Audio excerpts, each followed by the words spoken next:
ناظرین، ضلع مردان کا تاریخی قصبہ تختبائی بدھا کے کنڈرات کے حوالے سے پوری دنیا میں مشہور ہے، لیکن انتظامی امور اور پسماندگی کے حوالے سے اس کی حالت کافی بدتر ہے۔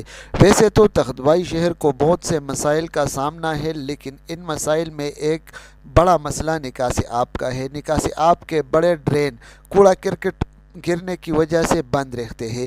مونسون بارشوں کے دوران سیلابی پانی کی نکاسی نہ ہونے کی وجہ سے بارشی پانی سیلاب کی صورت اختیار کر کے دکانوں، مارکیٹوں اور گھروں میں داخل ہوتے ہیں، جس سے ہر سال کروڑوں کا نقصان ہوتا ہے۔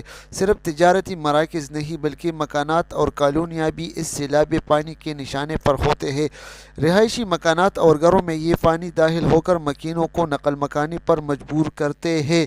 مونسون بارشوں سے پیدا ہونے والی سیلابی صورتحال سے نمٹنے اور عوام میں بیداری پیدا کرنے کی غرض سے اسسٹنٹ کمشنر تختبائی گلنواز خان آفریدی کے زیر قیادت ایک واک کا اہتمام کیا گیا، جس میں وکلاء برادری، تاجر اور سماجی تنظیموں نے بھرپور شرکت کی۔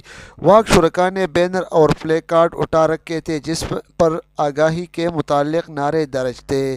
طارق خان یوسف زئی، کنٹری ڈیجیٹل نیوز، تختبائی مردان۔